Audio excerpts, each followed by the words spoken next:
Hi, good morning to all. So, today we'll discuss a topic that is coronary artery disease. So, what is coronary artery disease?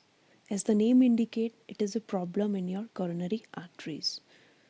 So, coronary artery disease में क्या होता है? जब coronary artery हमारे heart को blood supply करती है, जब उन coronary arteries में कोई प्रॉब्लम हो जाती है, उसी को हम बोलते हैं coronary artery disease. सो सबसे पहले हम डिस्कस करेंगे दूसरे कौन कौन से टर्म्स हैं जिनको हम इस डिज़ीज़ के लिए यूज़ कर सकते हैं. First one is coronary heart disease. Second is ischemic heart disease. Third one is coronary atherosclerosis. And fourth one is atherosclerotic heart disease. So these are the names जो हम यूज़ कर सकते हैं for CAD, that is coronary artery disease. क्या क्या है ये नाम? Coronary heart disease, ischaemic heart disease, coronary atherosclerosis and atherosclerotic heart disease. Okay, so next हम पढ़ेंगे कोरोनरी आर्टरीज़ क्या होती हैं, बिकॉज ये प्रॉब्लम इन कोरोनरी आर्टरीज़ की है. तो कोरोनरी आर्टरीज़ क्या होती हैं? Coronary arteries basically blood vessels हैं जो आपके हार्ट मसल्स को ब्लड सप्लाई देते हैं. एज़ यू नो, हमारी बॉडी में बहुत सारे ब्लड वेसल्स होते हैं, आर्टरीज़ होती हैं, वेन्स होते हैं, कैपिलरीज होते हैं. आर्टरीज जो हैं वो हमारे बॉडी को प्यूरिफाइड ब्लड देते हैं जिसमें ऑक्सीजन रिच ब्लड होता है, ठीक. और जो वेन्स हैं वो हमारी बॉडी को बॉडी से जो प्यूरिफाइड ब्लड नहीं होता है जिसको हम डीऑक्सीजनेटेड ब्लड बोलते हैं उसको हार्ट को देता है. हार्ट फिर उसको लंग्स को देता है और लंग्स से प्यूरिफाई होकर वापस हार्ट में आके एओर्टा के थ्रू हमारी पूरी बॉडी में जाता है. तो उनमें से कोरोनरी आर्टरीज जो हैं वो आपके हार्ट को ब्लड सप्लाई देते हैं, ऑक्सीजनेटेड ब्लड जो ऑक्सीजन रिच ब्लड होता है, ठीक है. तो coronary arteries basically two coronary arteries हैं. कौन कौन सी? Left coronary artery and right coronary artery. So here you can see ये क्या है? Coronary arteries. आप देख सकते हैं ये स्ट्रक्चर है आपके हार्ट का, ठीक. अब इसमें क्या बताया गया है यहाँ पे? ये जो है ये है आपकी लेफ्ट कोरोनरी आर्टरी और ये है आपकी right coronary artery. This is the right one and this is the left coronary artery. Left coronary artery आपके हार्ट के लेफ्ट साइड को ब्लड सप्लाई देगी ऑब्वियसली, एंड राइट कोरोनरी आपके राइट साइड के हार्ट को ब्लड सप्लाई देती है, ठीक. लेफ्ट कोरोनरी आर्टरी की फर्दर दो मेन ब्रांचेस होती हैं. एक होती है सर्कमफ्लेक्स आर्टरी और दूसरी होती है लेफ्ट एंटीरियर डिसेंडिंग आर्टरी. तो जो CAD है वो सबसे कॉमन कौन सी आर्टरी में पाया जाता है? वो पाया जाता है आपके left anterior descending artery. This is the main artery जिसमें सबसे ज़्यादा आपका कोरोनरी आर्टरी डिजीज़ जो है वो पाया जाता है, ठीक.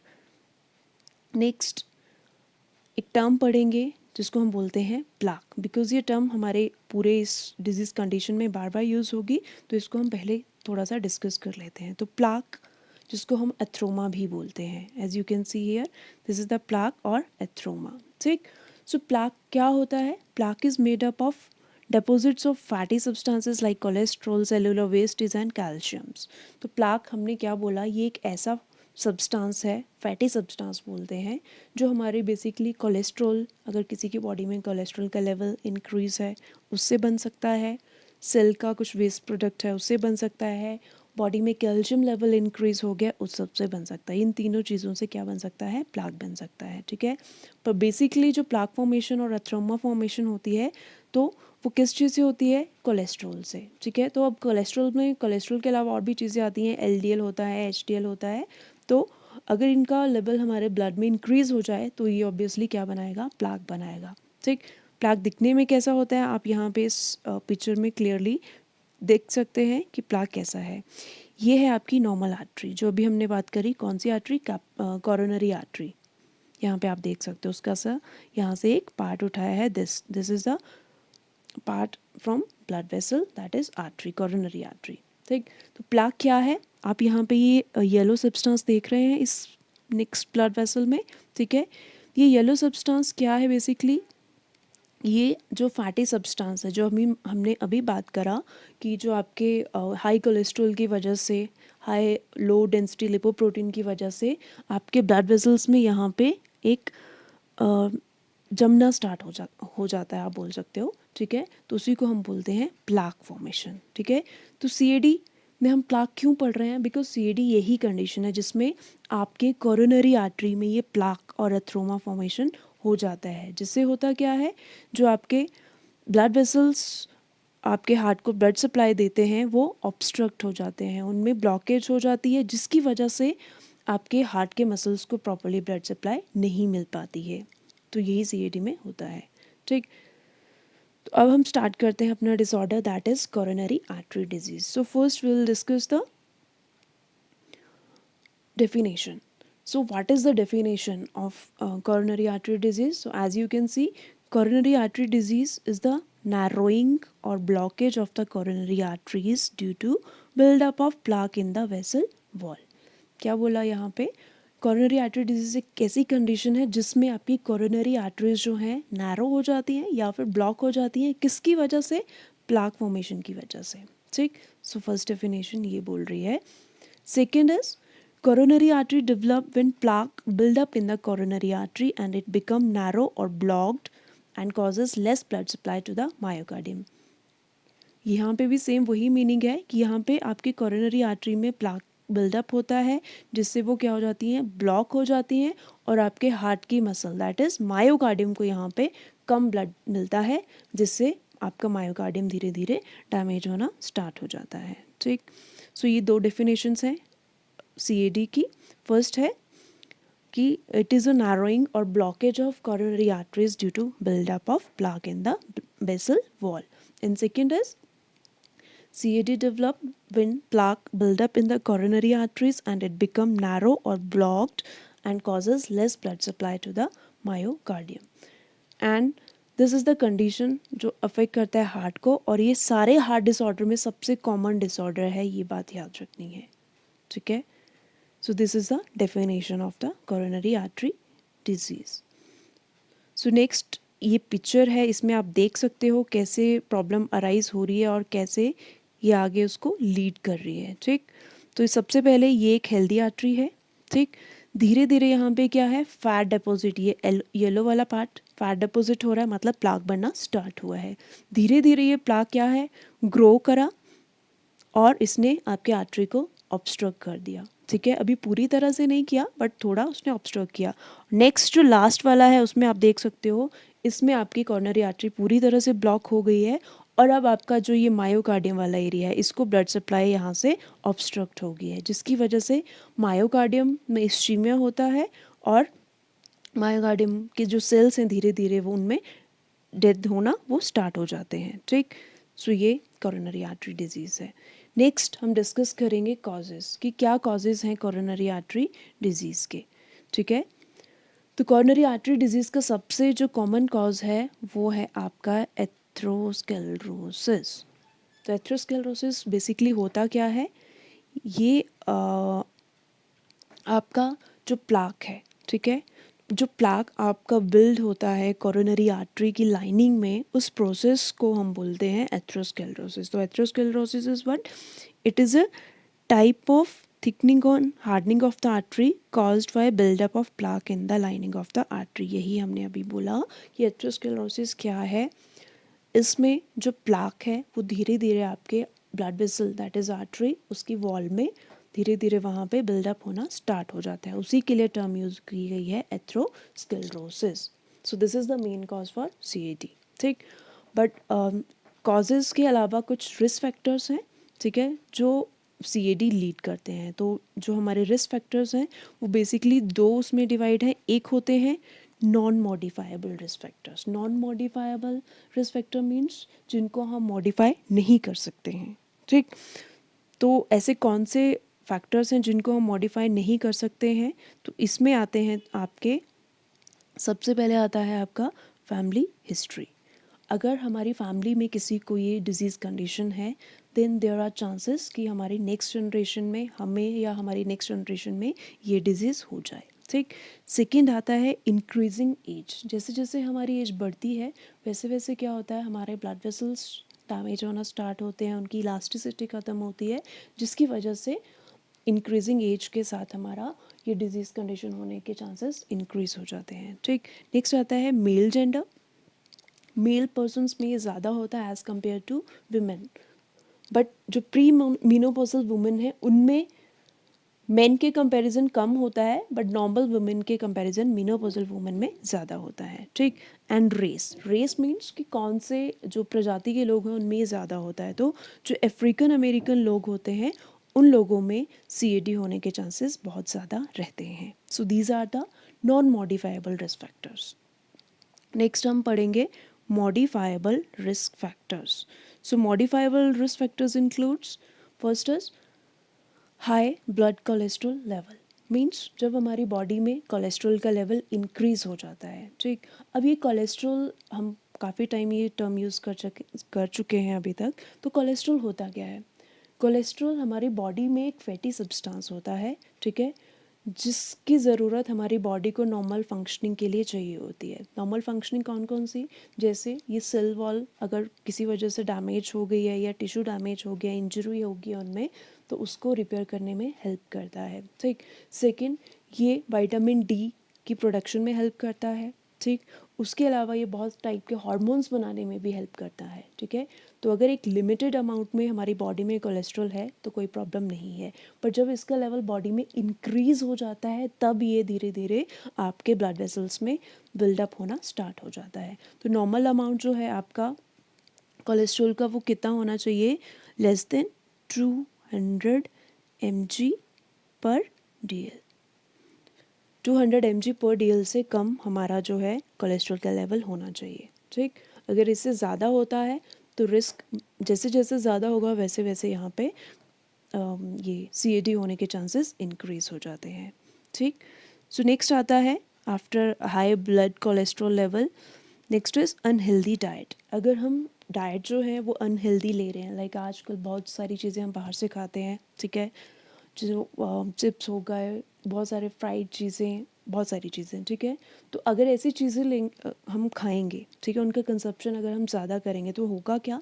ये हमारी बॉडी में कोलेस्ट्रॉल के लेवल को इंक्रीज़ करेगा। ठीक है, तो वो डायरेक्टली आपके CAD के चांसेस को भी इंक्रीज़ करेगा। ठीक, third one is cigarette smoking.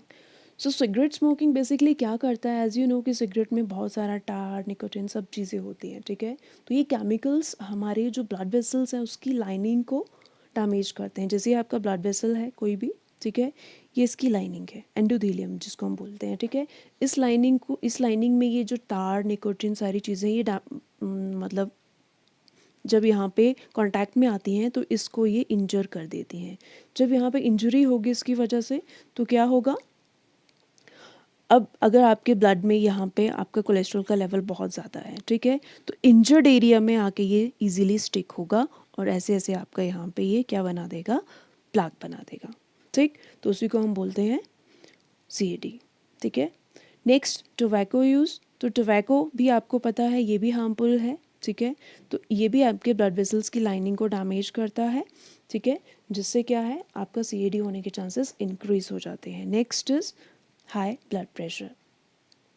High blood pressure जब हमारे ब्लड का प्रेशर वेसल वॉल में बहुत ज़्यादा इंक्रीज होता है, ठीक है, तो ये भी जो आपके वेसल वॉल है उसको डैमेज करता है, उसकी इलास्टिसिटी को ख़त्म कर देता है अगर प्रोलॉन्ग टाइम तक हमारा BP इंक्रीज रहे तो, जिससे भी CAD होने के चांसेस बढ़ जाते हैं। नेक्स्ट आता है physical inactivity. So physical inactivity means कि कोई ऐसा पर्सन जो फिजिकली एक्टिव नहीं है, जो कुछ काम नहीं करता, बस एक जगह बैठा रहता है, बॉडी को हिलाता नहीं है, ठीक है, तो उससे भी क्या होता है?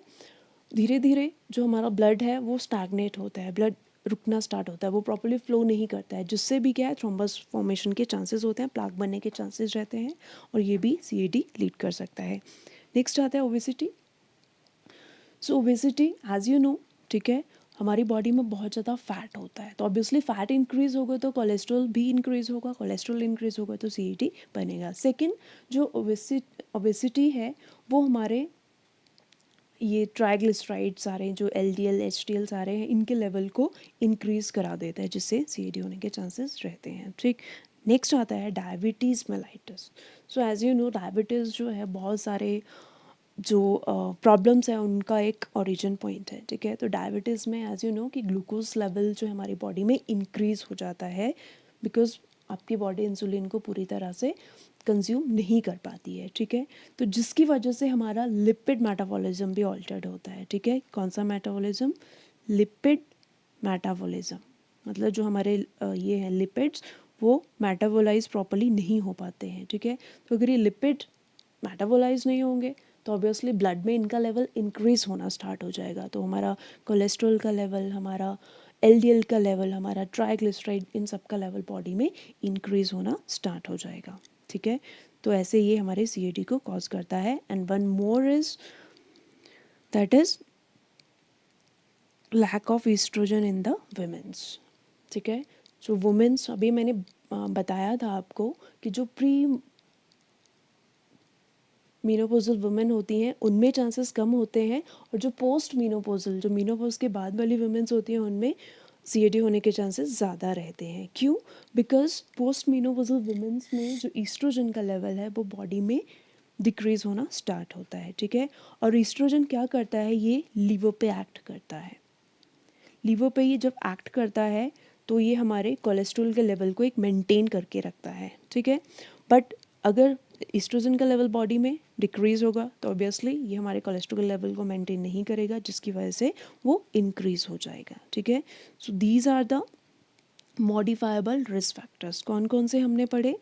फर्स्ट हमने पढ़ा high blood cholesterol level, second हमने पढ़ा अनहेल्दी डाइट, थर्ड हमने पढ़ा cigarette smoking, then next tobacco use, high blood pressure, physical inactivity, obesity, diabetes and lack of oestrogen, ठीक। ओके, सो नेक्स्ट अब हम पढ़ेंगे पैथोफिजियोलॉजी, ठीक है, जो एक मेन पार्ट होता है हमारे डिजीज़ कंडीशन का, कि कैसे हमारी बॉडी में ये डिजीज़ कंडीशन डेवलप होती है, ठीक है।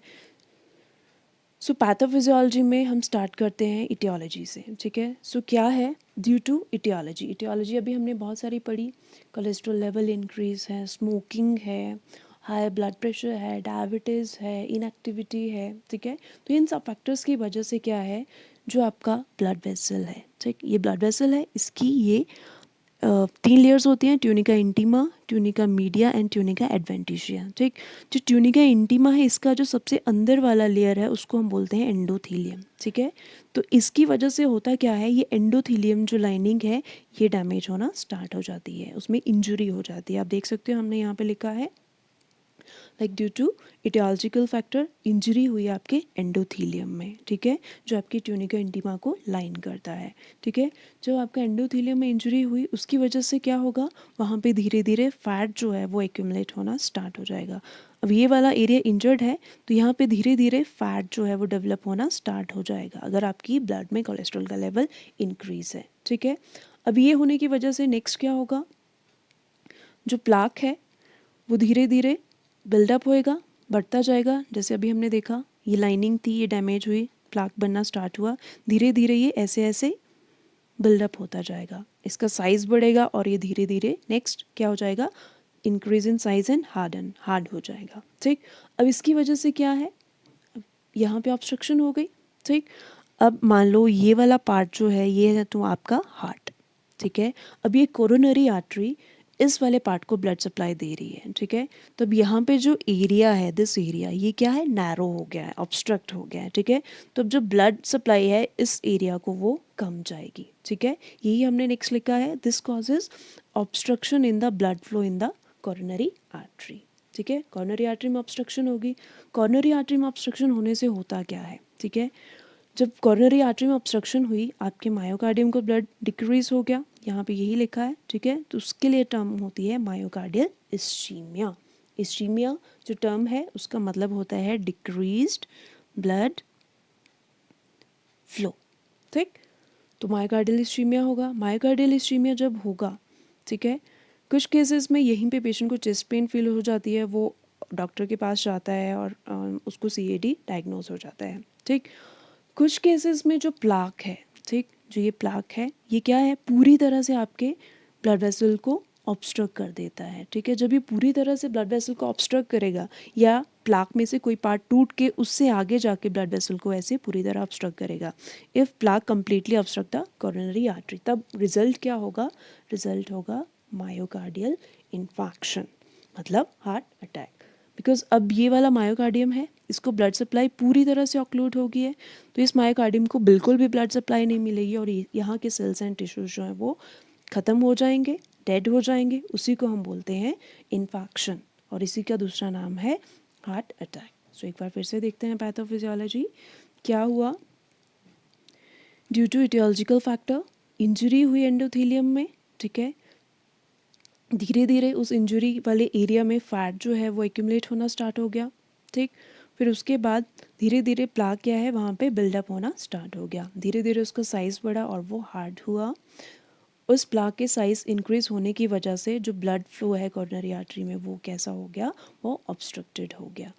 उसमें ऑब्स्ट्रक्शन होने की वजह से जो मायोकार्डियम है उसको ब्लड सप्लाई नहीं मिली और मायोकार्डियल इस्कीमिया हुआ। अब अगर प्लाक आपके ब्लड वेसल को पूरी तरह से ऑक्लूड कर रहा है, ऑब्स्ट्रक्ट कर रहा है, तो क्या हो जाएगा, पर्सन को मायोकार्डियल इन्फार्क्शन हो जाएगा, हार्ट अटैक हो जाएगा। So this is the pathophysiology of CAD। So in this picture as you can see क्या क्या हुआ। सबसे पहले एक हेल्दी आर्टरी है, this is the healthy artery, ठीक। यहाँ पे जो प्लाक है वो धीरे धीरे यहाँ पे इंजरी हुई किसी भी वजह से और ये प्लाक यहाँ पे बनना स्टार्ट हुआ, ठीक। यही हमने अभी पैथोफिजियोलॉजी में पढ़ा। जब ये प्लाक बनना स्टार्ट हुआ धीरे धीरे ये साइज़ में इंक्रीज़ हुआ, यहाँ पे आप देख सकते हो इसका साइज़ क्या है, इंक्रीज़ हो रहा है, ठीक। धीरे धीरे ये प्लाक इतना बड़ा हो गया कि अब इसने आपके ब्लड सप्लाई को पूरी तरह से ऑक्लूड कर दिया और आपका मायोकार्डियल इस्कीमिया हो गया, मायोकार्डियल डेथ हो गया। आप इस पिक्चर में देख सकते हो ये आपकी कॉर्नरी आर्टरीज हैं, ठीक। इनमें ये येलो जो सब्सटेंस आपको दिख रहा है, ठीक, दिस येलो सब्सटेंस ये क्या है, प्लाक फॉर्मेशन।